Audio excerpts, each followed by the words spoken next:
Hey, how's it going? I think we're on. We, thanks to technical difficulties and trying to figure out how to work this thing, we are actually at a brewery today. Brewery.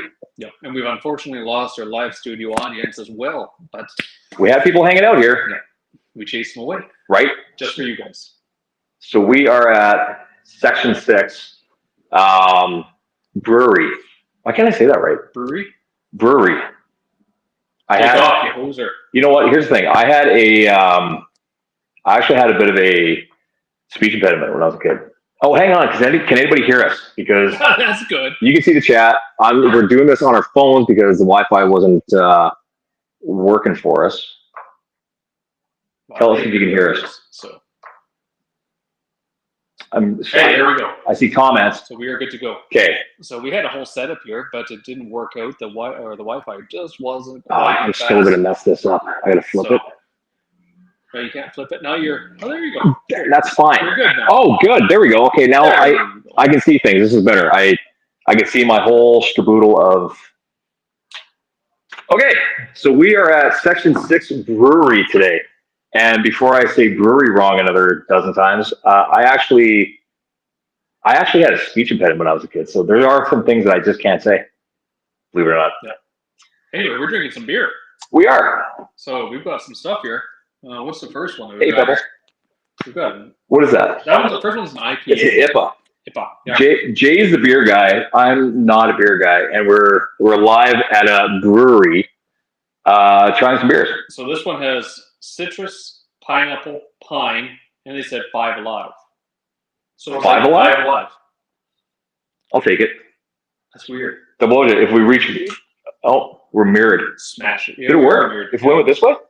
No, we're opposite. Yeah, We're sitting next to each other with our phones. So I don't know why it flipped.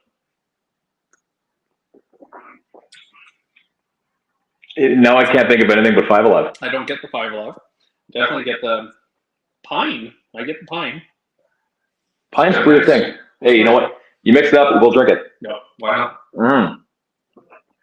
So Interesting. Hey, Molly's here too. So yeah, we decided to come out to one of our local establishments and have a little fun and do what we do, but not in our home studios, which is a little odd because we've never set this up like this. And we had the whole thing set up, but yeah, it wasn't going to work. So if we lose you, that's Jay's fault. No, well, you got to blame someone. So unfortunately, it's got to be the minority. Oh, you're going to pull that out. Yeah, I mean, card every time. You might as well. Single time. Uh-huh. So what was the topic we were talking about here? Today we're going to talk about traumatic childhood movies. Ah, that's right. And here's the thing. I watched horror movies. First of all, are we echoey? Like, do we sound okay for you guys? You're on my schedule if I'm not busy. Hey, you know what? I'm glad to have you guys. And I did find out that there are people that are watching this on Facebook and that don't chime in. But it's kind of cool to see the people actually watching us do this little circus that we do that is pointless. Sounds fine? It's not pointless. It's for entertainment purposes. It is. We're educational to a point. We got to time this up here. So if I look at you, it actually doesn't look like I'm looking at you. Well, I'm looking at him, and it looks like we're looking at him. Look at the opposite direction. I want to talk to you. What if we can reverse this? If I touch the How pole, is it flips? I don't. It must be I don't know. it doesn't matter. Where are you guys again? We're at Section 6 Brewing Company. Wow, I can't say that word. Downtown Brandon, having a good beer. We got a flight of beers here. There's actually 4 different beers, and we're going to chat a little bit about them. So if you like IPAs, give us a comment. Say IPA in the comments. That'd be wonderful. And here's the thing. You could put 50 beers in front of me. I couldn't tell you the difference between any of these. These, on the other hand, look different. And they definitely are different. But yeah, I mean, like you can see this one. It looks like a beer. And this one does not look like beer. It looks like cranberry juice. A little bit like cranberry-ish. Yeah. But definitely. Here's the thing. I was never a big beer guy. I drank it. But I mean, if you put a Bud, a Canadian, a Coors, put them all in front of me, I couldn't tell you the difference between any of them. Oh, I mean, it's because they're kind of diluted beers. They're just more like, what's the term they use? Piss water. Well, I'm a whiskey guy, so that's why. And beer has its place. I mean, if I have beer in the fridge It's purely for entertainment when someone comes over and they're going to drink it. That's fair. That's fair. But this is good. It actually tastes like more than just beer. What was the first beer you ever drank? The first beer I can remember taking, like actually taking, like I'm sure as a kid, I've had different beers before too, but I mean, as a young adult, but I remember having, with my dad, this black ice beer when I was a teenager. It was just a taste of it, and that's not a strong beer. It's like a 7.5 or something like that. That was when they would take the beer and then chill it and start freezing it until you get ice, and they filter the ice out to get more of the water, so you get a higher concentration of alcohol. Oh, that makes sense. It's a good way to get you on that. There was one. What was it called? Quitting the lists off all the lightest beer. Yeah, you know what?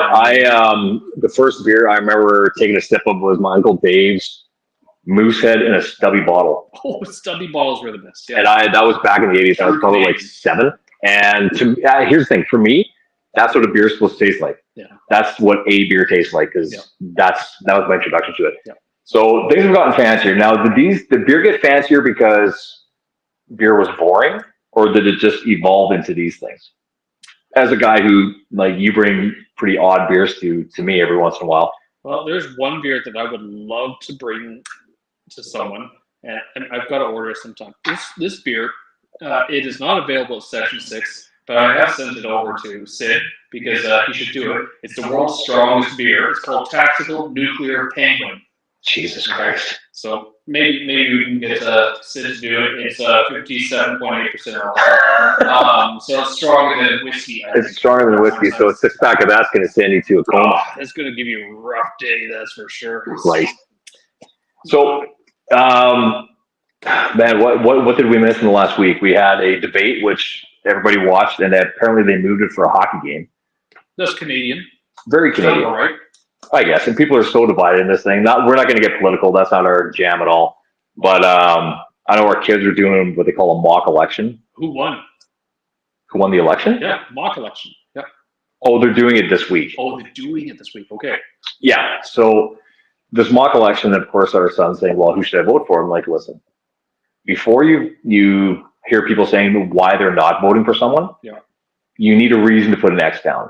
So as many people are saying, well, I wouldn't vote for this person because of this and this and this, just tell me why you're voting for who you're voting for. Yeah. So look at everything, and if something hits you that you're like, you know what, I agree with that, that's what you vote for. Yeah. Voting against people doesn't make any sense to me. But no, I mean that's the thing. You can take, if you took the candidates, if you took like the two main contenders, for example, you could take Carney or you took Poilievre. I guarantee people can list off more of the negatives of either candidate than some of the positives of the candidates. Yeah, just tell me what you like. Like, I don't care what you don't like. It's like if someone asks you, it's like anything. If say, what do you want for dinner? And it's, well, I don't want Chinese. No offense. Or I don't want. Am I looking at you? No. I would say I don't want this. I don't want this. Just tell me what you do want. Well, exactly. Just pick a choice. Choose something. Oh God, just make it easy. So exactly. Otherwise, it'll just be pizza. It's like when somebody says, like, oh, it doesn't matter. It's up to you. It's like, well, what about Italian? No, I don't want Italian. Then tell me something. You said it didn't matter. I'm gonna get the bologna out if you don't give me a choice. If you don't give me some sort of option that you agree with. Yep, exactly. So let's get into traumatic movies, because how did this come up? We were talking about something, and the Never-Ending Story came up, and you're like, "This didn't mess you up as a kid." Yeah, we were talking about something about. I can't remember what. And I said like, what was it? The Bog of Despair. And I sent a picture of Artax in the swamp. What was it? It wasn't the Swamp of Sadness or something. I can't remember what it was called. But that traumatized a whole generation of people, right? The Fox and the Hound. Fox and the Hound. Why? Yeah, who dies? I'm guessing that the Hound has to hunt the fox. Isn't that how that works? Well, they're like best friends. I think it was at that point in time. And Disney is cruel. Disney's cruel. Disney's cruel. But I mean, like you sent me the Swamp of Despair. Yeah, I said the Pit of Despair from Princess Bride. Yeah, Princess Bride. I mean, that wasn't traumatizing. Where he literally sucked 10 years out of his life. Yeah, that was a bad day. It was a very bad day. But no, the traumatizing movies, like this is sort of pigtailing on a video that I did talking about our son who is really into horror movies, and I'm all for Silence of the Lambs. Nah, that was pretty twisted. That was pretty twisted. His mannerisms are kind of creepy and weird. There's only one movie there, and I'm a horror buff. I love horror movies. And there's one movie that when I was probably 12, I was babysitting somebody, and I was 12. This kid was like 10, and I was babysitting in a university area house. So it was an older home, and he threw in the Amityville Horror. Oh yeah, the original one, eh? The original one with the Gateway to Hell downstairs, and that movie messed me up. And they even did a remake with Ryan Reynolds, who, believe it or not, he nailed it. Like, it is so well done. It's such a nod to the original. And I own a copy of it, and I still have a tough time watching it. Yeah, because it's supposed to be real. The house is real. It's still there. Yeah, it's in Long Island, and somebody lives there now, but they actually took those two eye-type windows out of the top. Good, those were creepy. They were, but that house still exists, and the reality, the story is this family moved into the house, and at some point in time, there was a mass murder that happened in that house, and a bunch of stuff happened, and they did leave all of their possessions. They just got out of there 21 days after they moved in, and they never came back. So whatever happened, obviously stayed with them. But that house exists, people live in it, and people always go by and take photos of it. But the fact that happened... Are current owners having issues? I don't think so. Maybe a leaky roof somewhere. But, again, or something. Thing is, you take any movie, I think you take any movie and you say based on true events, yeah, and that's going to hit you harder than anything else. Blair Witch. Blair Witch was... That was brilliant. That one. That was the first evidence piece of really like the first effective viral marketing on the internet. The Blair Witch was great because it was the way they filmed that. It was a found footage, and it was the first real found footage movie that came out that really sold Found footage. Right? And what's she saying? Had a sleepover, never watched it before. Silence of the Lambs. That's a good one for a sleepover. Yeah. But Blair Witch, the way they did that movie was they filmed it, and then the kids from the movie like basically went into hiding for months after. Like they pretended they were dead. They pretended they were gone. So it really sold the idea that this is a found footage movie, and it was brilliant the way they did it. And it cost them nothing to do it. The ending actually freaked me out a little bit. Okay. Because we went to see the movie, and at that end where he runs down the stairs and the kid's standing in the corner, yeah, it's like, oh my god, turns around and cameras knocked out of the hands, and you see a person walking. It was like, okay, that was okay. That really wasn't too scary. But shortly after that, I went to work, and I had to go down into the basement. And on the way down to the basement, I was like, whoa, it was maybe too soon. It was a little anticlimactic because he was just standing there, and it never clued in as to what that meant. Yeah. But when you talk about the going downstairs movies, like as a kid, and I'd say that even as adults, some people, you turn the lights off downstairs, you run a little faster upstairs. Oh, every single time. Evil Dead would have done that. Evil Dead was brilliant, though. I mean, like, you can't, like, they tried hard. The first one, they tried really hard to be serious. And then the second one, they kind of like, no, we're just going to go all in on this one and make it goofy. And then Army of Darkness came and saved everything. That was classic. That was brilliant. Brilliant. There's a TV show on that one, too, actually. There is. And so yeah, I never cared for Blair Witch Project. It was good. It was unique. And as a guy who loves horror movies, I love anything that's new and exciting. So when we didn't like the ending, where was the lady walking past? Yeah, I don't know. Like, it's the idea of having an entity that isn't really there is brilliant. Like Paranormal Activity is another example of a movie where there was nothing there. Yeah, there was never anything there. That's the scary part. It's just like when there's something unexplained, and then they try to explain it, it takes the fear out of it. Yeah, and people aren't afraid of the dark. They're afraid. People aren't afraid of being alone in the dark. They're afraid that they're not alone in the dark. Yeah, exactly. There is a movie, The House on Haunted Hill. Yep. Right. And so it's got all these people in, and the ghosts are killing all the people. And it's like, okay, it wasn't really scary, kind of creepy some parts, but really a little bit like, oh, that's a little bit much. But the ending killed it because they tried to explain what this evil malevolent force was in that building, and it was like, okay, and now it's not scary. You've given it a shape and an image, so now it's just whatever. And here's the thing: as a good Catholic boy, I don't believe in ghosts at all. Of course, yeah. So I'm like, okay, whatever. Like you guys think this is something, but it's not there. And with my kids, Gage, because Bo is not into horror movies at all, but Gage will watch the behind the scenes of a horror movie and then watch the horror movie. So he's gone through all the Nightmares, all the Friday 13th, Saw, Scream, Halloween, and he digs them, but he also knows that these people are just actors. Yeah. And it doesn't bug him. Like, and that's the big thing. If you know it's not fake, it's okay to be scared because you know it's not real. But yeah, people have a hard time separating the reality and the fiction of it. They do. And I mean, when I did, because like I did Psycho Killer 2 years ago, and I was telling him the story where we're sitting in between takes, and this guy's like 6'9", dude looks like the Undertaker. And that was a Psycho Killer in this movie, and we're sitting there like eating fruit by the foot and gushers and clapping because we got the scene right. Yeah. Like he knows that it's just a show. Yeah. It's when they watch something that is ultra realistic, like a crime documentary will get to them more than a movie. Yeah. Yeah. Which makes sense because it's real. But as a kid, like what movies really screwed you up as kids? I think that lots of people got creeped out by E.T. because he was dying, and that messed people up. Right? Elliot and E.T. with his magic finger. Yeah. But I think that we should, like, we were lucky enough in the 80s to have horror movies and what I would consider to be monster movies. And I think that we became a little tougher A little bit, yep. by watching these things. Like, he's doing, it's funny because he has to do a project for school where he's talking, he needed a topic, and he's going through the monster movies from like the 30s, and then the peak of monster movies in the 80s.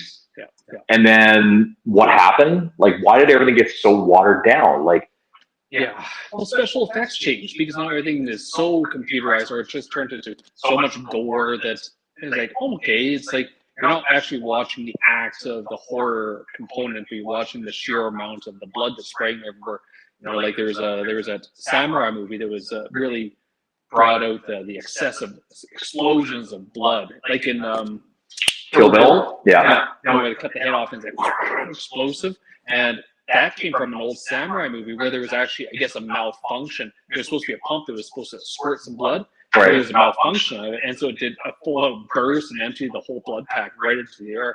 And it was so outrageous, they just kept it. Now it became just sort of standard for all these shows to have excessive amounts of blood. That makes sense. Which is kind of hilarious at the same time.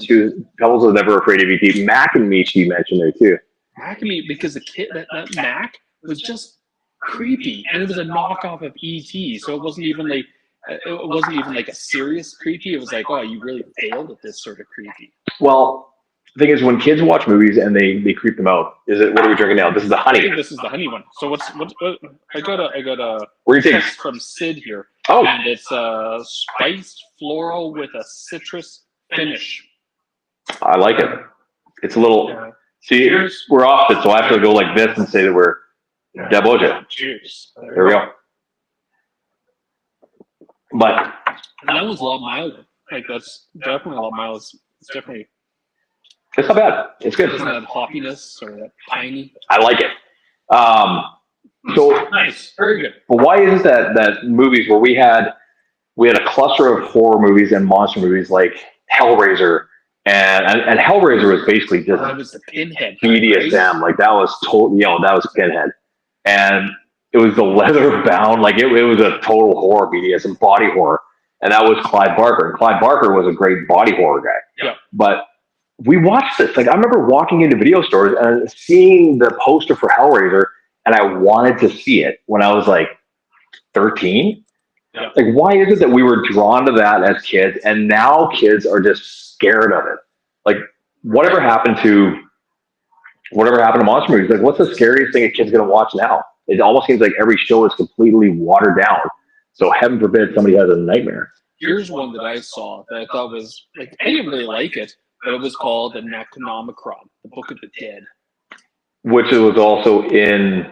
It was also in Evil Dead. The Armies of Darkness. But this one was a little freakier because it's all Lovecraftian, so it's all like the ancient gods and those types of things. Yeah, I could watch that. And it wasn't really good.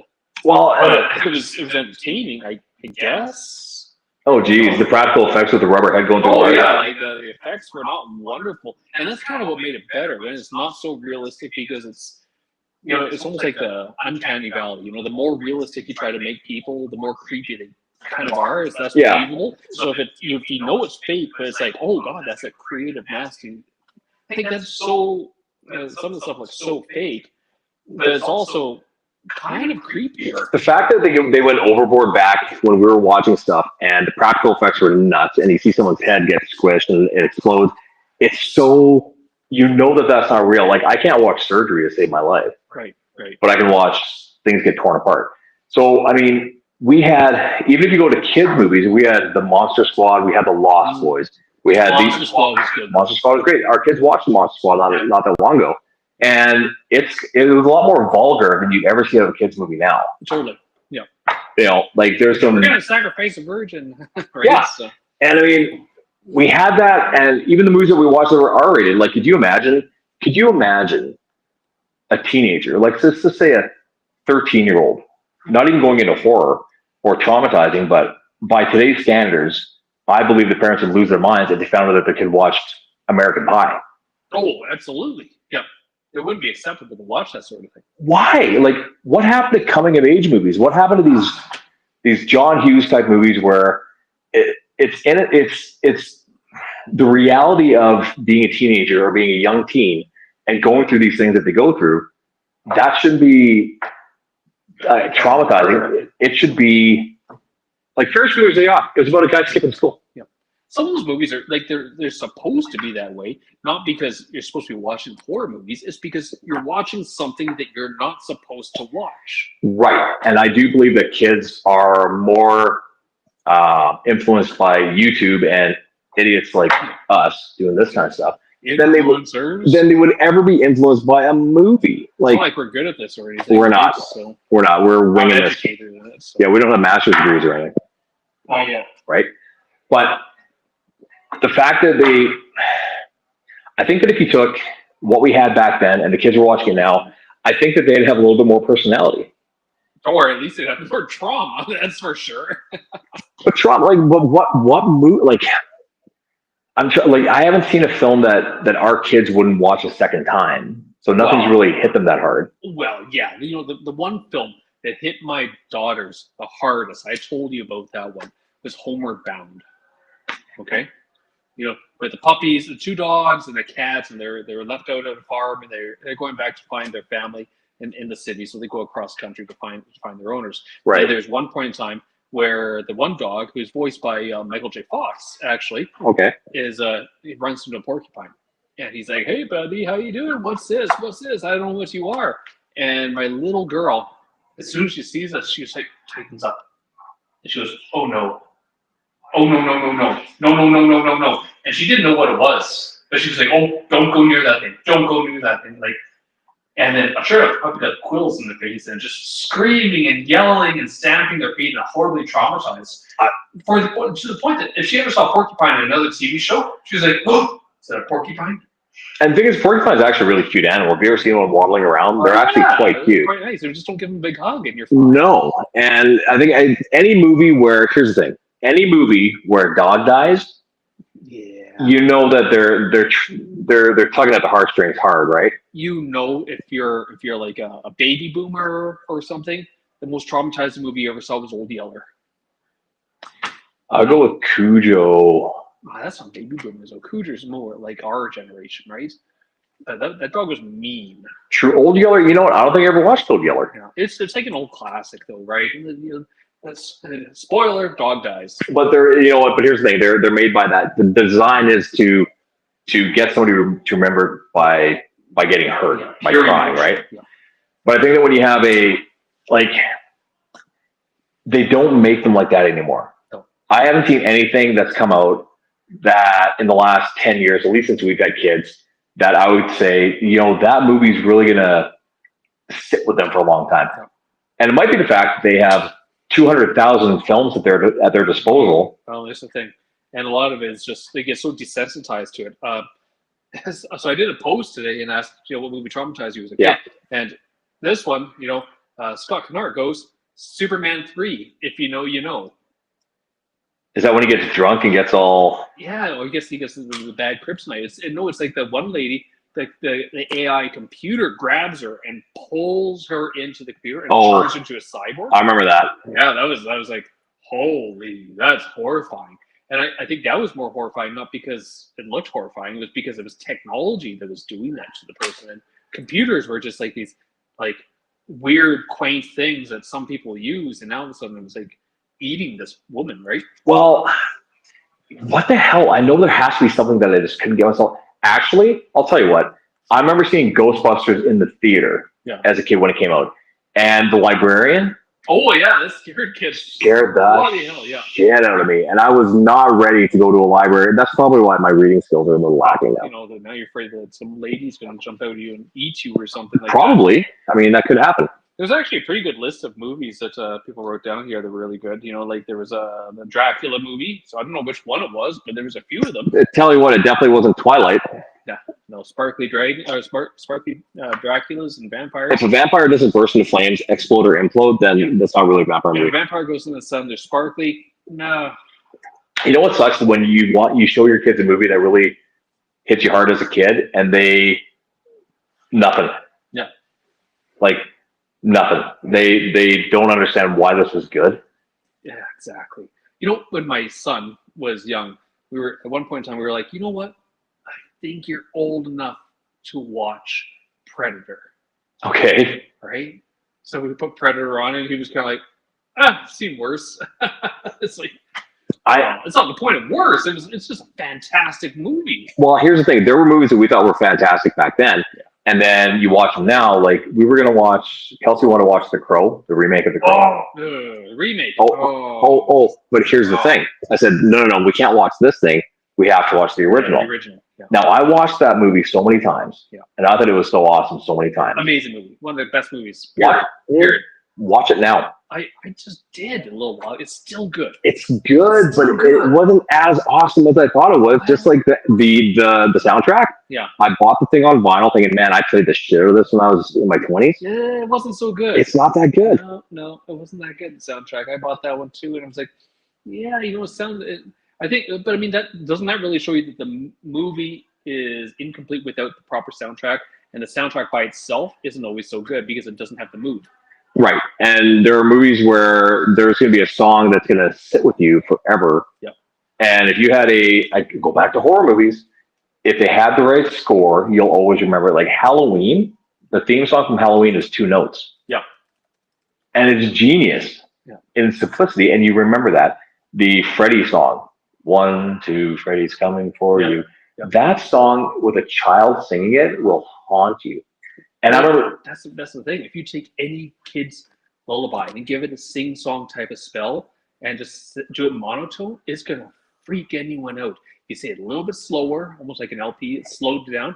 You know, ring around the rose. It freaks you out because you're just like, this isn't right. This is incomplete. And I mean, kids are terrifying to begin with, but you put them into a horror movie, and that's a whole other level of fear that you're gonna get because they are. There you go. That's what will do it, actually, for the kids. If kids are watching a child in a horror movie, that's when you get a little messed up from it. Yep. Like when you get that little girl in a Victorian dress swinging on a swing or something, and you can't see her face, you're just like, oh, don't go there. No, guys, don't go over to that girl. That's not a cute little girl. There's something wrong with that. Right. They always do. They always seem to, right? Oh, absolutely. And why are we drawn to that? What's Molly saying? Or just put a fox in the woods and let them scream. What? I'm trying to see this. What did I just do? I wish I had my computer. Just the fox in the woods and let them scream. Did I accidentally erase a comment? I sure wasn't trying to. So I get for putting my finger in places. Probably didn't. Oh, that's a real life horror movie. I'll tell you what's terrifying. Have you ever heard a goat scream? Those bastards will. Have you ever heard a goat scream? No. Oh my god. Did you watch Thor Ragnarok? Oh no. Love and Thunder. Love and Thunder. Yeah. When they're screaming, there's goats. That's what they sound like when they scream. Really? They do that. It's like made up. No. A goat will scare the ever living shit out of you when you're. Yeah, absolutely. Well, I guess it's Sure. It's terrifying in itself. So, anybody who's listening, what movie did you love as a kid or teenager or anything from your youth that you would absolutely have second thoughts about having your kids watch, and why? Because when we watch things like, it's anything. I mean, I remember I watched The Great Outdoors and stuff that's inappropriate. Yep. We watched The Breakfast Club. Oh my God. Yep. I didn't realize some of the language that was in that. But again, they're not repeating it, and we didn't understand the jokes when we were kids at all. No, exactly. Like, what movies would be absolutely horrifying? You know, it was like there was Dracula with what was that more recent one with who was it? Van Helsing. No, that one was just hilarious. Mm-hmm. That wasn't good. But it's like a guilty pleasure version. You know, it's like you hate it. It's not a very good movie. It's almost like a knockoff James Bond. But once in a while, you know, if it's on TV, you'll watch it. Yeah. Like Lucifer. Lucifer. I didn't even see that one. Oh my God. You want to watch something worth watching? Watch Lucifer. It's fantastic. Okay. So Lucifer gets sick and tired of running hell because he got sent down there by his dad. You know, it's not fair. And so he ends up really. He ends up opening up a nightclub in LA. Because where else would you do it? If the devil's going to run a nightclub, it would be in LA. Yeah. And he ends up, so Lucifer's whole thing is his purpose is to punish the guilty, right? Yeah. So then he ends up kind of partnering up with cops and helping them solve cases. He wants to make sure that the right person is getting punished. That's fair. And it's actually really good. He's charming as hell. But it's a series that once you get locked, you know you'll watch it forever. But Never Ending Story. When you said that, I didn't catch it. I guess it's because the horse dies. Yeah, heart attacks. Good God, what kind of Gen X are you? Heart attacks. I probably watched the it. bog, you know, like if you get sad, you sink into the swamp. You know, they're looking for the giant turtle. What I can't remember what the turtle's name. If somebody remembers the turtle's name in that movie, you know, Never Ending Story, let me know. Okay. Post in the comments because it'd be great. But the horse gets sad and he starts sinking, and the kid's screaming, you know, "Don't go our attacks!" You know, I love you, all that sort of thing. And eventually, all you see is the kid walking alone without the horse. I've only seen one of our kids actually tear up watching something, and I don't think he's traumatized by it. Like, that's a dumb word to use. It's not trauma. You were affected and moved by a movie. Small T trauma, right? Right. But he watched Stranger Things, all of it. And there's a scene where one of the main characters dies, and he's sitting there watching it, and he's got like tears. I'm like, dude, you're watching something really good right now. Yeah. You get a pure emotional response. If you have an emotional response to something, it's not traumatic. It's well done film. Yep, that's how you're supposed to get an emotional response from art. And you know what? This is where I believe comedy died, because I haven't laughed. When's the last time you laughed? Like, laughed your ass off at a movie? Like, what's the funniest thing you've seen in a long time? I can't think of a movie that I really laughed at anytime recently. No, you'd have to go back. You have to go back even to I can't. Sandler days and Jim Carrey days. Yeah, Sandler, or like you get Tommy Boy, or you get Black Sheep. And, you know, that sort of thing. You know, like some of that stuff is just classic goofy humor, right? But we don't have that slapsticky stuff. Like, I love the fact that Naked Gun is coming back. Oh, I'm waiting for the Naked Gun. Liam Neeson is going to be fantastic in that, because who else can you pass that on to? Well, the thing is, Liam Neeson, funny, he's not a comedic actor by any stretch of the imagination. Well, neither was Leslie Nielsen, right? Really? Leslie Nielsen was a very straight actor. So when they did Airplane, like the original, like the Airplane movie, right? It was one of the best comedies of all time. Right. But all the actors were straight actors. They were hard, dramatic actors. They were not comedians. And that's what made it so funny, because they played everything so straight edge. And that was the ridiculous part of it. It wasn't comedic actors. It was very serious actors saying these incredibly goofy things. Well, Liam Neeson, the reason that, like, did you ever see A Million Ways to Die in the West? Yeah, it was good. Okay. It was good. So Liam Neeson plays a cowboy in that movie. I'm going to drink this one first here. This is the Combine. Combine? Let's describe the Combine. While you're talking, I'm going to drink that one. You can too. And the Combine is, what is that? This one is Cerveza with lemon lime hops. You know what? It does. It tastes like a beer that you squeeze the lime into. No. That was good. Very good. I would recommend that one 100%. If you drank beer. If I drink beer. Yeah. But Liam Neeson he was in it, they did a spoof on him in Family Guy where he was a cowboy with his thick Irish, is he Irish or Scottish? Scottish. So he had his thick Scottish accent. Liam Neeson? I don't know. So one of the issues. He in an episode of Family Guy, they did this thing where Liam Neeson was, and the joke was, what kind of a cowboy has a Irish accent or a Scottish accent? Right. And I guess when Seth MacFarlane asked him to do Million Ways to Die in the West, he said, "Yeah, but I'm not changing my accent since you think this is so damn funny." And he ended up doing it. So for him to do Naked Gun, it makes sense because he can do comedy. Yeah. And again, what's inappropriate for kids? Right. Should they watch it? I don't know. I watched Blazing Saddles when I was like 7, and I didn't get any of the jokes except for the farting by the fire. Yeah. With the beans, yeah. More beans for you, Mr. Taggart? Yeah. I see you've had enough. Where are the white women at? Mm-hmm. Oh, the wash your hands after a weekly. Yeah. Oh, see, it's coming off. Good show. Good show. It was good. And the thing is, we had these movies that, should we watch it? As a kid, you have no idea what you're watching for the most part. No. And it's okay. I mean, sure, maybe it's not appropriate for kids to be watching it, but it's not inappropriate, you know? Like, it's not some like hard edge stuff or something like that, right? No, but we also had movies that were dark and we didn't know they were dark, like Willy Wonka and the Chocolate Factory. Yeah, I mean, dude, those kids died. Those kids represented the deadly sins. What? Are you serious? Gluttony. Yeah. Greed. The rich chick who got sloth, like the kid that just sat around watching TV. Okay. Yeah. And you go through them, and they represented the deadly sins. Okay. And they all got off, or they didn't die because they were there at the end of the movie. Were they? Yeah. I don't remember them being at the end. Yeah, they were there. It would have been better if they were just not at the end. Just gone? Just take them out one by one? Yeah. Or you mean the original one or the new one? The original one. No, they show up at the end. Did they? Oh, sorry. I don't remember that. With Johnny Depp, they are all mangled up. Like the blueberry and all that. They're all messed up at the end, but they come back. I don't know if they show up at the end of the original one, but that is a movie that would have screwed a kid up. Yeah. Because these kids... But you wouldn't, because as a kid, you wouldn't get it. We didn't get it. It was too colorful. Yeah. So it was like, oh, there's a great story. It was like, oh, it's kind of horrible. They squeezed the juice out of that one kid. Right. So nonstop. Yeah. Neeson was banging out movies like crazy in the last while. Because he's so good. He did. He did one in Gimli. Ice Road? Gimli? Yeah. Really? Yeah, that was like 3 years ago. Okay, I didn't know that. Mm-hmm. Yeah, Naked Gun would be a really good one to see. Like, did you ever see like the original Police Squad? Yes, I watched. I thought you were going to say Police Academy, but yeah, Police Squad. No, Police Squad.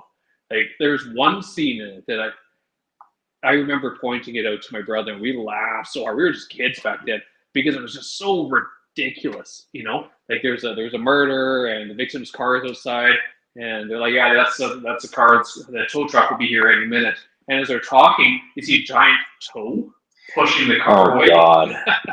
Just in the background, you're like, "Oh my God, is that hilarious?" I miss slapsticky humor. I miss the silly clown humor. I miss the stuff that was so out there. That where did it go? Like the Monty Python style, and just like just very straight, but also like just goofy. Right, but we've lost it, and I don't think there's enough out there. Like, again, for our son to be watching the horror movies that scared the hell out of us as kids, although we thought they were cool. Maybe we watched them because they were cool. For him to be watching that stuff, and it's not phasing him. Like, they're going to camp on a comeback this summer.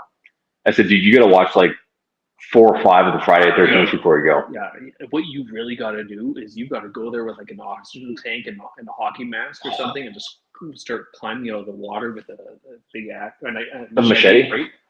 And just see who you can get screaming, terrified. Yeah, chances are I'd end up in jail doing something. But you know, like I remember when I was young, like must be about 17, 18, and you know, working in my parents' restaurant. There was like in the downstairs. It was like in just some old basement, and you can kind of go behind the stairs. And I remember going there once. I was getting stuff out of storage there, and one of the waitresses came down to get something, and so I'm just from behind tossing rocks, and she could keep hearing this noise, and she was getting a little worried. And finally, I kind of peeked around the edge, and she's holding a knife. So It could be bad. But real life is more traumatizing than movies. Absolutely. But again, have we gone past having that stuff that scares the shit out of you as a kid? Because here's the thing, there were kids dressing up like Freddy Krueger back in the 80s, and Freddy's whole thing was he was killing kids. Yeah. Like, how did kids become fans of the guy that's killing kids in their sleep? Well, at what point in time did it become inappropriate that you can't even, like, kids can't do that sort of thing? It's too horrifying or traumatizing or something. At what point in time do we need to protect them so much, right? From what? These are fictional characters. Like, that's the thing. That's the good question. What are we protecting them from? Imagination? Okay, tell me what movie, what character, or let's go horror, seems even close to possibly existing. None. Leatherface. Well, Leatherface was based on Ed Gein, so you're right. Leatherface could exist, but he wasn't supernatural. He was just a dude with a chainsaw. I remember the first one where what was that sheriff's name? It was Dennis Hopper, but who was he played, like Slick or Skinny or something like that? Something like that. And he goes and he gets 2 chainsaws so he can have a duel with Leatherface. I was like, that is the most ridiculous, craziest thing. Here's the thing: if you're going up against somebody with a chainsaw, there are ample other things you could have in your hand. Like, why would you take a chainsaw to a gunfight? Well, why would you take a chainsaw to a chainsaw fight? I mean, have you ever used a chainsaw? It's not exactly the best weapon. You're not going to be agile with it. No. Or quick, and you got one swing, and then it's over there. Yeah. So, well, they didn't die from the chainsaws, though, right? Best kill in a horror movie. From movies you watched as a kid. The best kill in a horror movie. Oh, I'm going to give you the line that comes with mine too. You'll know exactly where it came from. The one that kind of freaked me out. Well, I wasn't even a kid. It was House on Haunted Hill. When that one lady, she's holding the camcorder up and she sees something up on the ceiling, climbing on the ceiling. Right. And she puts it down, and it's gone. She holds it back up, and it's looking at her. You put it down, and she lifts it up, and it's right there. Okay. And then the next scene that you see is she's being vivisected and cut into pieces on a display board. Okay. Ooh. And the reason that one was so disturbing is because that was a real display board. Really? Yeah, because medical schools would use those dissections and stuff for educational tools. Like when I was in school for massage therapy, I went to cadaver labs. Yeah. So I think I did, I don't even know, maybe 20 hours of cadaver labs or something to that effect. It was it was over the 2 years. We did a lot of hours there. And I remember there was one girl that, no one liked her because she was that mean blonde girl. She was just, nobody liked her and she was dumb. Okay. I could say that because she's not listening. And, she might be. I hope so, right? But when we were waiting to go into the room again, there was a skeleton there, right? Just a human skeleton. Rewind a minute. What the hell is a display board? Explain to me what that is. I've got to get a picture of that. It's like where they take the organs and they kind of pin them and display them, or use slices of people and things like that. Jesus. Yeah, you have to Google that one, House on Haunted Hill, and because it was a real one. It was taken from a medical school from the 1950s or something. National horror pun back then. For me, there was one scene that it was a great kill, and there were two. But if I said Death by Rock and Roll, you know exactly what movie that was from. Oh, I don't know. Oh, really? Yeah. The Lost Boys, which is again my favorite vampire movie. Yeah, great. But he shoots the guy with an arrow. It goes into the stereo, and then this song comes on, and he explodes. Okay. But actually, the best one in that movie was when they had water, like a bathtub full of water and garlic, and they chucked the guy into it, and he just like. Oh, I don't remember that at all. Melts coming out of it. Not much different than RoboCop. Remember the guy gets that when the guy pounds in RoboCop. The bats of chemicals gets him. Yeah. So the melting scenes were the worst as a kid to see, and that was the one that got me in RoboCop. Was that dude? Yeah, that's not good. No, I'll leave a mark. But not traumatizing. Like I'm trying to see, like they Raiders of the Lost Ark traumatized me. When they open the Ark and his face melts. It's just like wax. Like it looks like candles. So cheesy, but I could never watch that. But as a kid, when I got older, I was like, okay, I'm gonna force myself to watch it. And I was like, oh. The chilled monkey brains in Temple of Doom was the one that got me. I was like, yeesh. is another one that's was interesting. Just grabbing hearts out of people's chests. Well, God, he must do push-ups on his fingers. If only it was that easy. It's his bones. Well, there's stuff you got to dig through there. Like, you're not going to pull it out clean. It's a little bit of work, But but again, when they talk about, and this is where we get into the whole thing of, if it's, they stopped making these things because I believe they thought that they were going to start scarring people. So they stopped making the teen horror movie genre is dead. I think they stopped making them because they just weren't making money anymore. Horror movies still make money. Actually, the best ROI you're going to get out of a film is a horror movie. Yeah, but not Hollywood, not like a grade A, like upper tier level. Oh, like the lower grade ones that only do well, right? So like Snow White, that'll do good. That'll do really good. That was horrifying. Yeah, we're trying to cater to everyone, and no longer looking for fans of. I mean, when you try to make, or you're trying to put way too much social commentary in things. So like, so you get Snow White. The whole thing was Paris of the Mall, and people are like, how can you be more beautiful than what's her name? Gal Gadot. Gal Gadot, right? Oh, Gal Gadot, right? Whatever it is. Yeah, whatever her name is. Yeah, it's Gal Gadot, I think. But how do you be more beautiful than her? And it's like, well, fairness was like, she's more fair to the people, So it was like, is that what it is? It was fairness to everyone because it was a beautiful state of equality. And here's the thing: they gotta stop messing with the originals.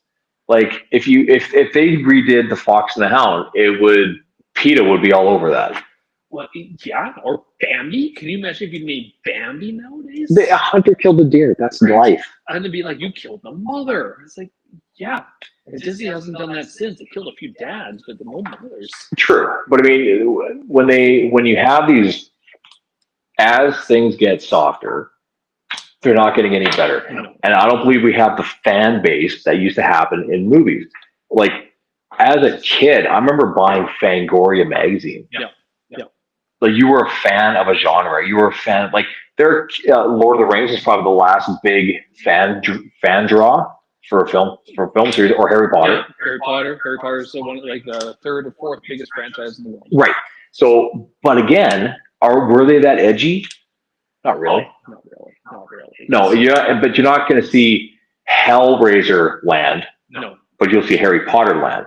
Yeah. Like, as a kid, if I could have gone, I'll tell you what, we were in Vegas a number of years ago, and we went to this thing called the Saw escape room.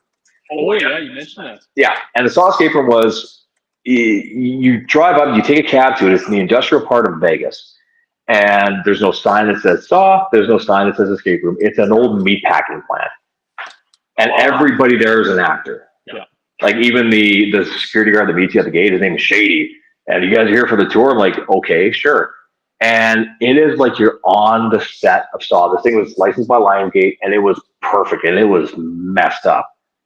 I loved it because I felt like I was right in a horror movie. Yeah. And kids, I mean, if you could have been a kid and gone to Camp Crystal Lake in a heartbeat, and just some dude randomly just in the bush every once in a while, and you're not sleeping well, like, that terror, I think, is something that developed us as kids, that always looking out, and there's always a threat. And we didn't trust everybody, right? You always think someone's around the corner, and there was nothing wrong with that. We were very cautious. I mean, you should be cautious. And nowadays, I think people feel it's too safe so much. And now the parents don't worry, but the kids don't have to learn the lesson. There is potential danger to look out for. Oh, exactly. Oh, Max, I love Harry Potter. Harry Potter, there were two series that came out at the same time. I mean, one was Lord of the Rings, one was Harry Potter. Yeah. I tried to watch Lord of the Rings. I got through one movie because it was 3 hours. Dude, they had a wizard. And all they had to do was get a ring into a volcano. Okay, so you're missing the whole, the big story. It's actually a re-envisioning of the Bible and the creation theory of God, right? So is the Chronicles of Narnia. Yeah, yes, it is. But Gandalf is literally an angel sent by God to fight the representation of Lucifer. But here's the thing. They had the ability to fly to this mountain and take care of shit. Yeah. And they did not. Yeah. Now, Harry Potter, I remember watching that, and I was more entertained by it because you're watching this wizard grow up into something. I haven't watched all of them, but I've watched a bunch of them. Well, then you need if you a show that you would like a TV show you need to watch is The Magicians. It's like Harry Potter for grown-ups. Really? Yeah, it's because instead of like young kids going to magic school, it's like postgraduate. So there's sex, there's drugs, there's violence, there's all these atrocities. Like in the first season, like it's based on a book series actually. In the first series, there's like they find there's like a multiverse, and they actually go to what they perceive as like it's almost a Narnia type world. Right. You know, it's all fantastic and everything, and it's like twisted and dark and evil, and it's quite good. But one of the main characters is like an evil being, and you don't see his face because it's just covered with like there's moths flying around, so you don't ever see his face. That's But he uncomfortable. shoots the head off of a student. Oh, okay. So there's some edginess there. Time's all frozen and nobody can move. Okay. Except for one character, he's watching and like gnarling down on the student's head. Okay. Would you let your daughters watch that? You know, it's not a scary thing. They would not watch it not because it's scary, but because it is more mature and they wouldn't get it because it's not written for that age But demographic. that's the point. This is what I'm getting at. They'd walk away. The movies that we watched, you read those while you were working at Houston's? The Harry Potter books? No, why not? I guess.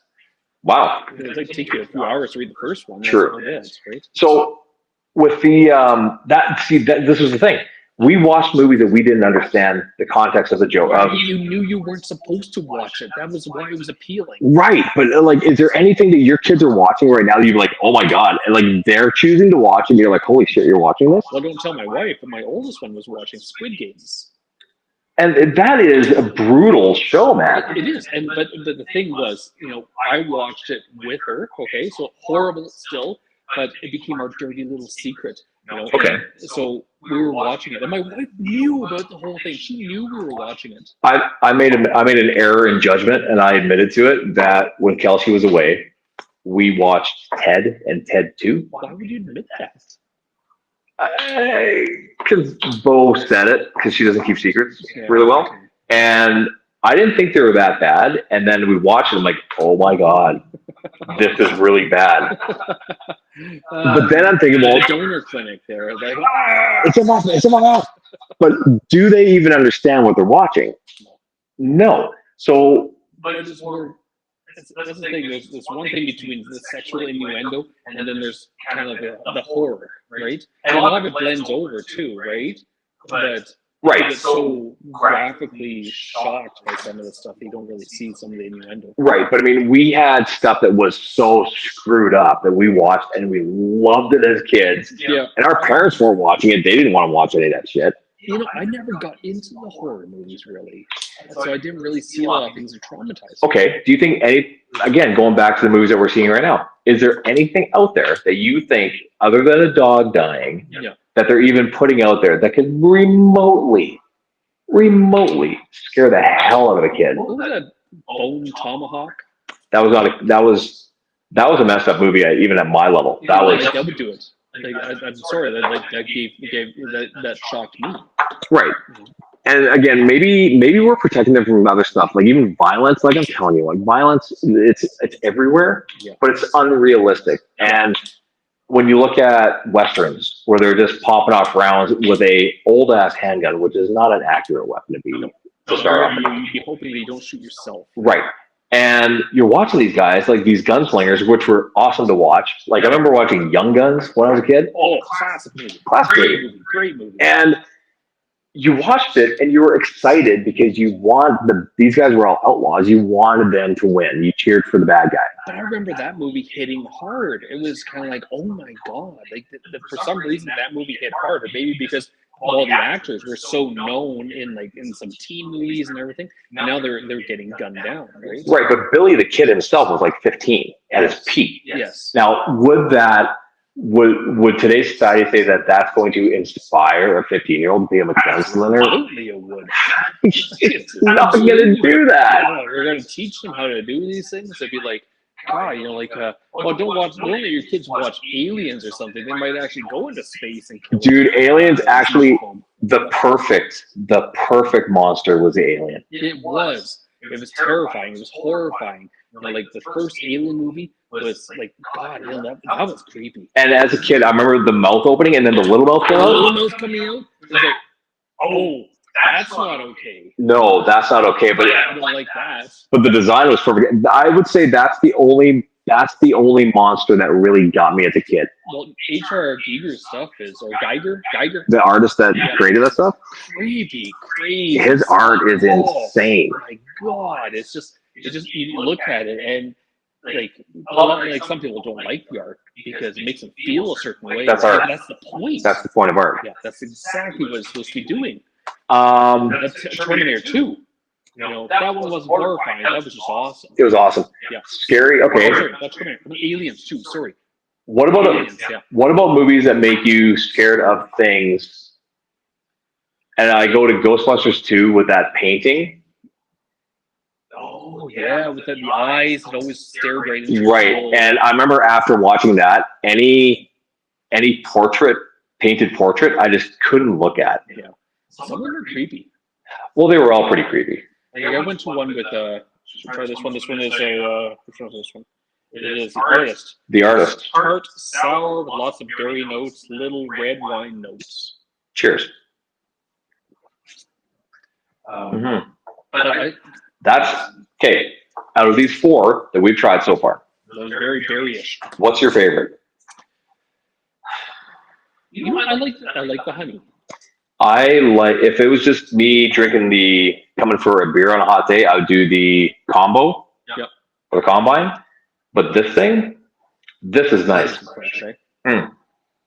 That'd be a good winter beer. Yep, definitely. And it's limited because when eventually they'll stop making it, and the artist is it's gone. They'll have a new one in. You know what? This is kind of cool doing this at a brewery because it's a different environment for us. And again, us trying to do this in a portable setting is different than sitting at home doing it. But I mean, it's cool. Like, there's some really cool local places, even downtown here, that are worth checking out. Like Section 6. Like, I was downstairs looking at how they make this stuff, and it's pretty impressive. Like, it's science. They can do a whole tour and whole thing too. Check out see how they do it and what they do. That is cool. It's pretty cool, actually. That is cool.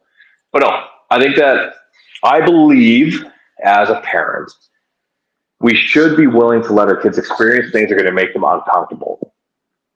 When it comes to films, or not, I'm not when it comes to user generated stuff. Yeah. But when it comes to film, I think they should be taking that in, whether it's messed up, whether it's gory, whether it's whatever, and they're going to find their niche that they enjoy, and that should be their journey, not ours.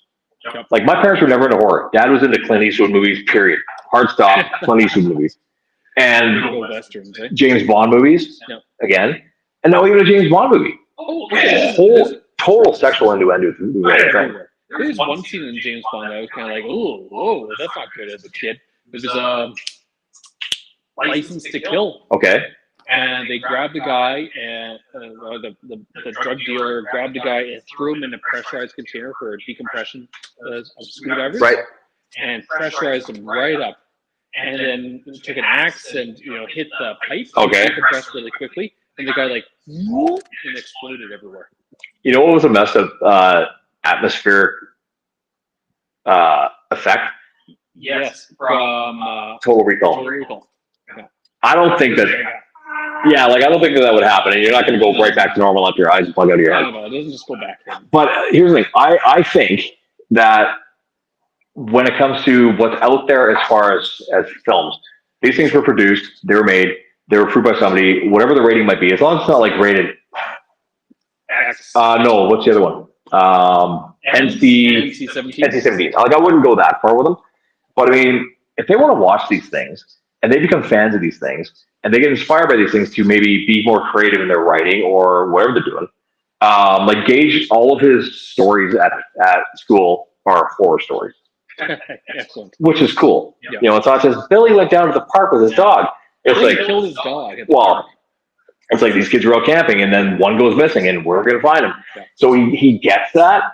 But I think that we need to give our kids that leeway to maybe go down a rabbit hole and watch the movies that are going to really screw them up. Maybe scare the hell out of them. And they'll back it off a little bit. They'll back it off. Like, the rule in our house was simple. Watch what you want. But if we have to hear about it at 2 a.m, you're not allowed to watch them anymore. Yeah. And I didn't want to be the only kid that couldn't watch these movies anymore because I got scared. And I would lay in bed staring at the ceiling. Still remember Freddy coming through the ceiling, pushing through. Right on. Yeah. Right. So what did I do? I sucked it up, and then you sort of, I don't want to say you get addicted to it, but when you get through that fear, you're really comfortable doing it again. Yeah. And I think Desensitized. you're desensitized. So you want to see the next one. And that's like when I talk about Hellraiser, those are messed up movies. Yeah. But we watched them and we were like, Phantasm? Remember that thing with the silver ball? They're like, so we had the effects, we had these things that were scary but not scary. There were old school horror movies and monster movies where our parents would have had Dracula, they would have had the werewolf, they would have had Frankenstein and all those. We had the option to watch a variety of these things and decide what we didn't want to see. And there was stuff that we just wouldn't watch again. But I think that if all they're watching is Bluey, which is still a fantastic show, and all they're watching is, Nickelodeon shows, which are fine too. Yeah. There's no drama there. There's no. No, it's basically just pop. It's thrown into your brain. It's just junk media. Well, we had Degrassi, which had some heavy. Degrassi had one girl got pregnant, like Spike had a kid in junior high. Right. You had Wheels, whose parents died, I believe, by a drunk driver, and then he became an alcoholic. Like there were. I wasn't cool enough to watch Degrassi. No. You didn't watch Degrassi? I never had Degrassi when I lived in I wasn't in Brandon, so we didn't really have that. Dude, it was on CBC. We had 2 channels. Degrassi was on. It's like the thing that people watch. Like it was 90210, and I just didn't like it. Oh, okay. So yeah, there's a bit of a gap there too. But I mean, I lived in the country where everyone has satellite dishes, so we got more American TV than anything Canadian, right? But I think Degrassi is Canadian, or is that? Degrassi is very Canadian. Yeah, it's Canadian. But they actually hit on real things that kids could end up doing that could screw up their lives, and they put that on that show. Like even Fresh Prince had some heavy shit. Oh, they did. Like the one that always makes the rounds is when he meets his real dad, or biological father. Yep. And at the end, the dad leaves, and he talked about. Will Smith talked about that in his book. Oh, really? Yeah. A great book actually, because when he does a big rant and he's going on about how he doesn't need him and everything, he'd be a better man without him. And Uncle Phil gives him a big hug, right? Mm-hmm. And I guess while they were filming, the guy who played Uncle Phil says, now that is some real acting. Yeah. And that's what really pushed him to become a better actor. Absolutely. And I don't think that kids are getting fake stories sold as real through YouTube and media just like this. They're not getting those stories that really make them think about the choices that they should be making or could be making. Yeah, like don't go downstairs, or don't go in the cornfield, or maybe don't go skinny dipping in the middle of the lake where there's an evil monster. You know what? Here's the thing about Jason Voorhees, and this is again me being the horror nerd that I am. Jason was actually, fan theory or film theory, he was designed to be the wrath of God. And the only time that he was killing was when teenagers were doing things they weren't supposed to be doing. Oh, well, I mean, that's the type. It's like, the girl that goes bare-chested, but is always the one that dies first, or loses her virginity, right? And here's the thing. Go ahead. Cabin in the Woods, right? Cabin in the Woods. It hit all those tropes, right? And that is a brilliant movie. As campy as it was, it was genius because it goes with all the tropes. Gage, here's the nice thing. You know what the final girl is, right? No. There's always a final girl in a horror movie. Oh, okay, the one that lives and defeats the evil. Yes. Gage has gotten to the point now where he's like, that's the final girl. Oh, yeah, really? Yeah, okay. she's like, it's her. It's got to be her. She can't be too pretty. She can't be too promiscuous. Not at all promiscuous, but she'd be usually a little edgy. Yeah. Intellectual, usually a little bit. Kind of the outcast a little. Well, he's gotten into sort of dissecting these things because he's like, why are they paying so much attention to her? Yeah. Okay, she's probably the final girl. Yeah. But at 11 to be able to figure that out, that's pretty good. I think that's pretty good.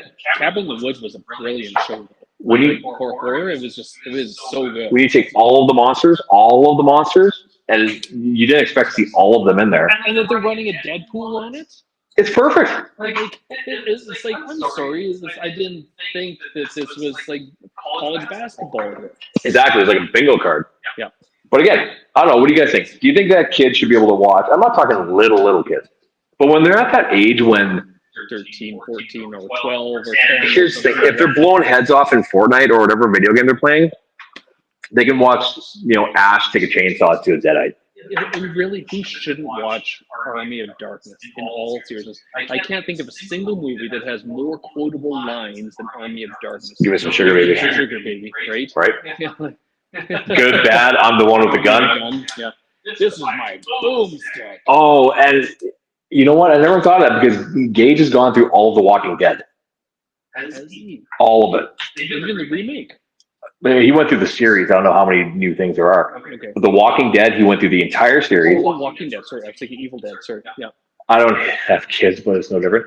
Well, here's the thing, Molly. Whether it's kids or a niece or a nephew or someone, like they're watching such vanilla entertainment, and I think that the most creative people are the ones that got exposed to the highest amount of art. You gotta have a little bit of push.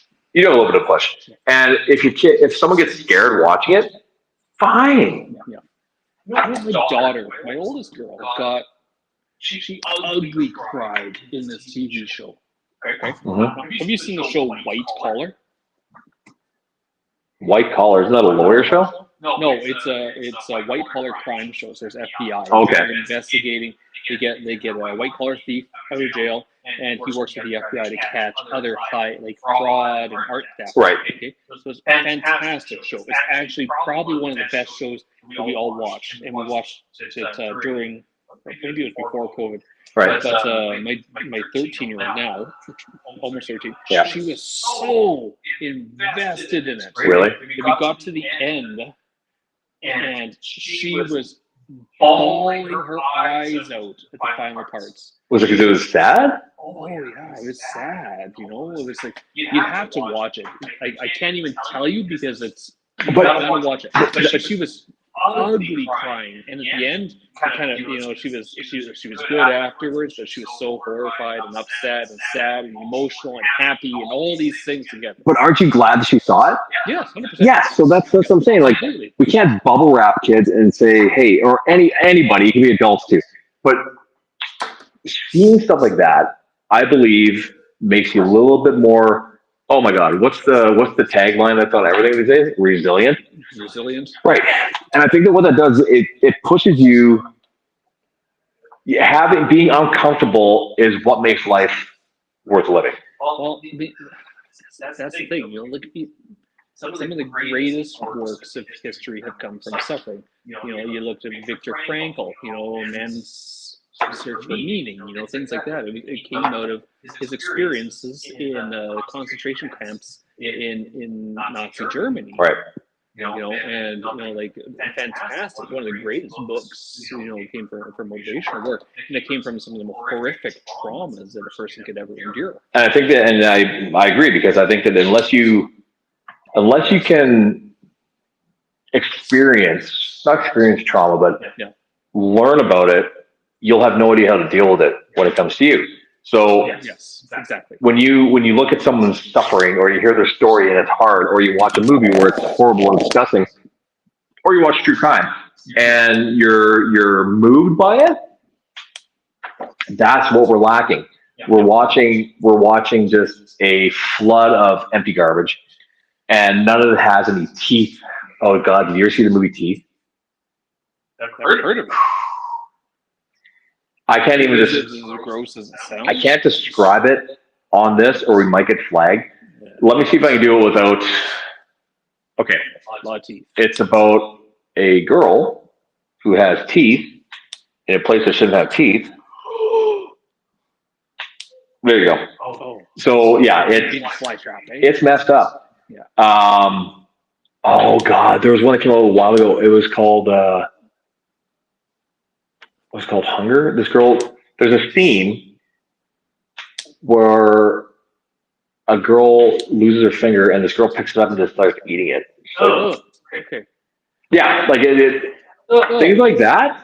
Good. So what you would like is years ago we went to the Wisconsin Uh-huh. Dells, and they actually at that point in time when we went there, they had a torture museum. Nice. So what it wasn't good. Okay, It really wasn't. Okay. But there were pictures of the torture devices and people being put on the Yeah. torture devices as 13th century art would dictate or Right. show and or whatever. I can't think of Depict. it. Depicts. That's what it is. I know words. So the whole room, you can work with words. Yeah. Yeah, English. Right? And you're working all these descriptions and pictures of what the torture devices were. Right. And there were a few where they actually had, replicas of the torture devices made. Right. But the one that there was that kind of the centerpiece was they had a person laying on his back, arms and legs tied behind them, Right. and they take a bucket of rats and they put on their abdomen. Oh yeah. Yeah, right? Yep. And it was, heat up the bucket and eventually rats tunnel down. Yeah, they eat the guts to get out. Gibbeting was another one that was terrible. Gibbeting, that was a tough one. There was another one where they would take the person spread eagle upside down and start sawing. God, actually, Terrifier, one of the most horrible kills I've seen, used done with practical effects, was that split and hacksaw. Ooh. Alive until it gets to like here. Wow, you don't want nobody wants it. Really well done though. Like it's such a messed up scene. Yeah, sure. But Anyway, so then you go back to that. You look at medieval torture, and I remember as a kid looking at that stuff, thinking, "Wow!" And you're intrigued by it because like how did you? Somebody thought this was a good idea. Well, here's the problem. What did it get you? Because the person is not going to survive it. I'll tell you whatever you want. Just don't put me on that thing. Right. So, but they would still put you on the thing, and they're not taking you off the thing. Yeah, and confess all you want. We're still going to kill you. Right. So Maybe a little faster. And thank goodness that those laws have changed over the years, where there's none of that. Yeah. But I mean, when they were like, what was the bamboo under the fingernails thing? Oh, that was awful. Actually, the bamboo shoots. Bamboo. How fast will bamboo grow, Jan? How fast would it? Oh, it grows pretty quick. It's a grass. 3 feet a day. What? 3 feet a day. Oh, really? Yeah. So they would do this where they would trap. So this is like in Vietnam or something like that. It just kind of grow right up. No, yeah, they would tie them to a post, their feet at one end and their arms at another end, and they'd have bamboo growing under them. Oh. And within 3 or 4 days, it would have pushed right through. That won't tickle. No. No. I mean, there's a faster way to do it, and You don't want faster though. That's the point. it is. But I mean, again, is it weird to be slightly intrigued by this stuff? Well, it's freaking amazing. It's like the Iron Maiden. The art, Like, oh wow, no, that was horrible enough to make a band after it. right? But here's the thing: you look at movies or not movies, but all these things as kids, we were reading about this stuff because it was so messed up. And I don't think there's anything wrong with being interested in the darker side of humanity. Well, we made kids watch Teletubbies. There's a lot of stuff that we let the kids watch that is just not right. So it's tough. It is. But no, I think that going back to things that they say traumatize kids, I think that there are movies that I think when we grew up, we had things that they stuck with us. Yep. Is that considered trauma? No, you just don't want to watch the movie again. Here's a good example of one. Arachnophobia. You know what? I've never understood the fear of spiders. I do. Why? Okay. So Like, we have no spiders here that'll kill you, right? yeah, we do. Which one? There's black widows here. I mean, they can. They'll give you the shit for a while, but they're not going to kill you. I got bit by like a brown recluse. Here? Yeah, they're not pretty. And what did it do to you? Oh, it hurt. So here's the thing. I was in Winnipeg for school. Hang on. More or less than a bee sting? Oh, a lot more. Really? Much worse. Much worse. Huh. Yeah. So I was in school for massage. Okay. And I was in bed, and that little bastard crawled in bed and fucking bit me right in the arm here. Right. Okay.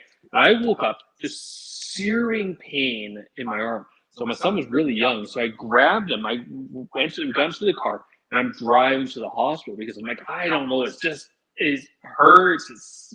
radiating up the whole arm, Okay. across the chest, and down the other arm. Okay. So it was absolutely horrifying. Right? So does that make you scared of spiders, or does that just make you cautious around Well, spiders? it made me. Well, at that point in time, I didn't really know what it was. Okay, I had no idea. They told me, it's just a spider bite. Go home. I waited in the emergency for like 3 hours. Okay, they didn't even look at the arm. Right, but the next day, I remember looking at it, and there's 2 fang marks in my arm and dead tissue all around it. It actually caused tissue death. Oh God! Yeah, it killed some of the muscle in that area. Okay. And it was like that's not good for a little fucker like that. You really did a lot of damage. See, I'm never worried about the spider that you find. It's the 300 that aren't the there. ones that find in your throat. Right. And I didn't really get a spider fear from that. Okay. But when I did, okay, I remember I was in the bathroom. My son was having a shower, playing cars. Right. Yes, we did. He played cars in the bathtub, racing them around, that sort of thing.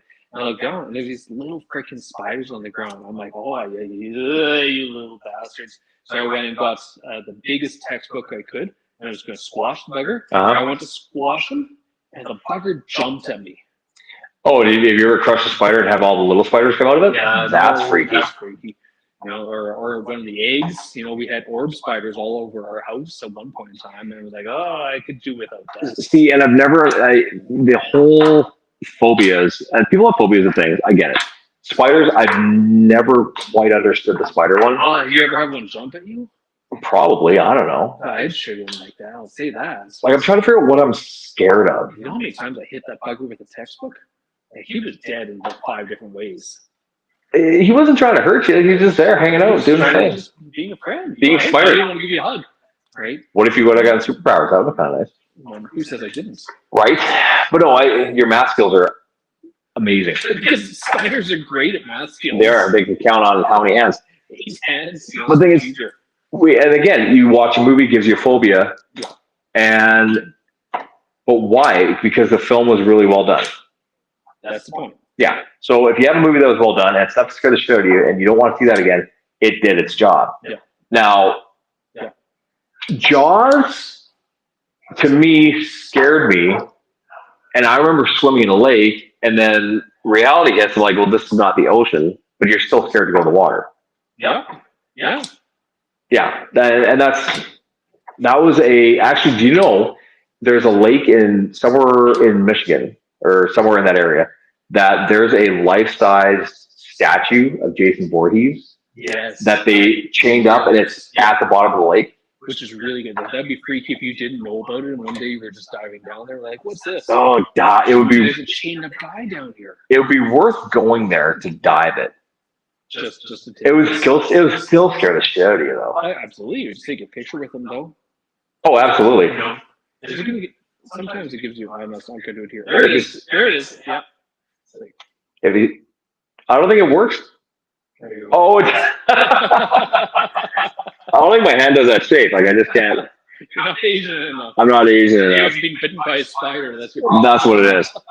No, but hey, you know what? I think that when we sort of wrap it up, I think when you look at stuff that we might consider to be traumatizing today, wasn't then, and I don't think that film is. I think that if it affects you, it did its job.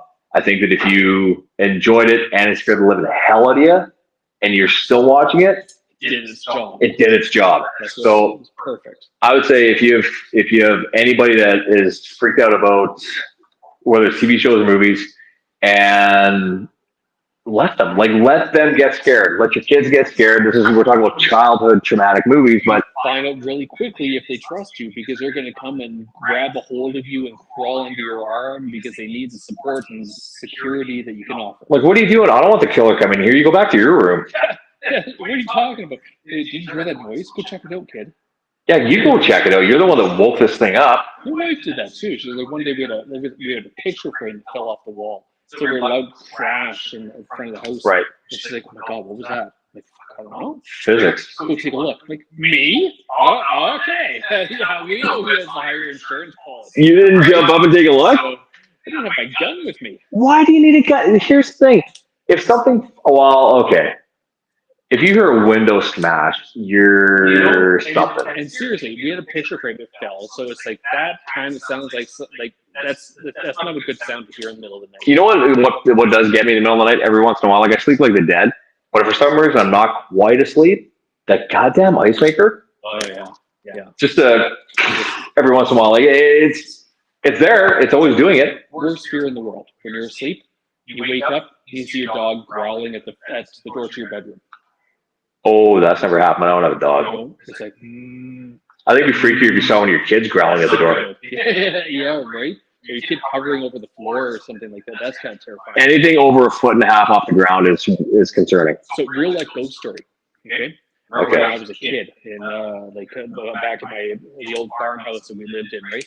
And you ever have that feeling you wake up in the middle of the night and you're like, why am I wide awake? Why do I not feel alone? So that's what happened. I was like, what the heck is this? And I rolled over, okay, and standing at the door to my room, I saw a figure. Get the hell out of here. And I was like, it's got to be one of my parents. So I was like, Mom, Dad, and nobody said anything, and they just slowly disappeared. Now, okay, that could be your parents, right? Sure. Except for the fact, because what's my nationality? I'm Asian. Right. What did I have over my door? Beads? Why did I know you had beads hanging over your door? And again, it's an old farmhouse, so very creaky. Right. No creaking. I didn't sleep all that night. See, here's my belief, and this is me again as a good Catholic boy, is that you're going to one of two places, heaven or hell. If you're in heaven, you're not going to come back and mess the living. If you're in hell, you can't leave. Yeah. So I have a real tough time believing in ghosts or entities. People can get trapped in the middle. I believe this is purgatory. I believe where we are right now is what chooses where you're going to end up. It's not. There's some places that could call purgatory, but it's just bad. It could be wrong. I think people. I believe that people think that they've seen ghosts. I think that if you see a shadowy figure, or if you have some schmang in your eye when you wake up at 4 a.m. and you're kind of not focusing. So what in your eye? Schmang. You know what I mean? You know where your eyes kind of stuck together when you wake up in the stand or whatever they call it. That's not what I would call it, but talk about a traumatizing song. Yeah. I don't believe in ghosts. No. 100% do, because I've seen them. I've never seen any evidence that would say it, and I believe you're either going to one place or the other. So I've had several instances of seeing ghosts, but that's not a good topic for today. No, we can cover that. We'll do that. That's an hour long. That'll be a Halloween song. But yeah, in all honesty, I have actually seen something that was completely unexplained. What do you call bathroom taps turning? That plumbing issue. That's a faulty. That's probably a faulty cartridge in your tap. I've seen doors that were pretty sealed open by themselves. Or sliding windows opening, improperly installed. Maybe the wind hit it the right way. Here's the thing. I'm sure people have experienced things. Yeah. I never have, and I've never had a reason to believe that. It's like aliens. Do I believe aliens are real? And that's another topic we get into another day. No, I don't. Because I'll tell you what, if they're real, they haven't been here. They haven't been here. Well, I think they have, because realistically, the aliens we're going to be getting are not the most intelligent ones. They're probably the teenagers who have their parents' spaceship and they're out for a joyride. For sure. And you know what? If I was an alien flying past like here, I rolled my windows up and locked the door. It's like, why do you want cows? Like, seriously, why do you want cows? Who knows? She's seen a lot of little girls. Maybe. I don't know. I think that there's something in our brains that can make that happen. Yeah. I don't believe that they're entities. I have felt way too many things. That's a good story that I can share sometime, because that was the creepiest thing I've ever felt, and it was verified by the person I was. Now here's one thing that I can say that I can believe in. Demons, yes. Ghosts, no. That's fair. So there are actual exorcists at the Vatican. I actually have an exorcism ring. Yeah. Okay. Demons, yes. Is that from getting so many exorcisms that you send you a ring? You have to do so many before you sign it. Box tops or something like that, right? Yeah. So demons, yes. Ghosts, no. What was the difference? Well, demon is its own evil being in itself that could take forms, I guess, in any shape or form. So maybe that's what that could be. So how do you know it's a blessing and not a curse at that point in time, right? I guess that's why you've got That's experts in the Vatican. That's why you have extra Vatican. That's why you have the ability to do an exorcist. Like there are employed exorcists. I believe that. At the Vatican. Yes, because you have things like Ouija boards and everything. Do you ever play with a Ouija board? No. Nope. Here's the thing. I believe with Ouija boards, I remember someone had one when I was a kid, and all you have to be is a guy that's pushing it. Yeah. Like you just push it. Subconsciously we will create these things. Yeah, I 100% stay away from a Ouija board. Dude, it's made by Parker Brothers. I'm pretty sure it's not legit. No, I will stay away from them. Have you ever used pendulums or anything for asking questions? Me? Yeah. What the hell's a pendulum? So you take a necklace or something, or a ring, and you put on Okay. over your hand, and you ask it yes or no questions. No. And if it's a yes, it's circles. If it's a no, it's side to side. Have you ever done that? No. No, I'm a flip a coin guy. So it works, and that's the crazy thing. Hang on, what's she saying here? Twin cousins. Well, that could be a thing. I'll tell you what, though. I do know that in your house has some issues with experience. I have heard that there is a school here that's haunted. And that people believe they still see this kid who took a gainer off the stairs, ended themselves, and to this day people still see this person in this school. And that one, then. No. do you want to know what school it is? No. Which one? What's the one behind the credit union on Vic? Fleming? Fleming. Yeah, apparently that one's got a spirit in it, and apparently it gets smudged quite often. Okay. Same thing with where is it? Because they've done historically did hangings or something. Oh, up on the hill? No, that's another bad one. But again, could there be energies? I don't know, maybe, but I don't think that. I don't believe that when someone passes, they end up stuck here. I just have but that's just me. That's just, my beliefs are my beliefs. It doesn't mean that it's not real. I've never experienced anything that would give me any evidence that would say that. I absolutely have. So there you go. Jay has seen some sort of a cloth hanging by his beaded door. Yep. At 4 in the morning. No feet. So there are people that don't have feet. You people? Not to say you people. I'm saying there are people that don't have feet. I mean, it happens. They're called kneels, right? Dude. Right? Okay, guys. You know what? I think we're going to wrap her up today. They're going to be starting to get busy up here, and they were kind enough to let us use their upper floor of Section 6. Stop it and get a beer. Stop and grab a beer. A guy who's not a beer guy. This was awesome. I would do this again, and they make it all here, which is cool because it's clearly a Canadian company and it's a local business, and it's pretty cool. Like it's very chill.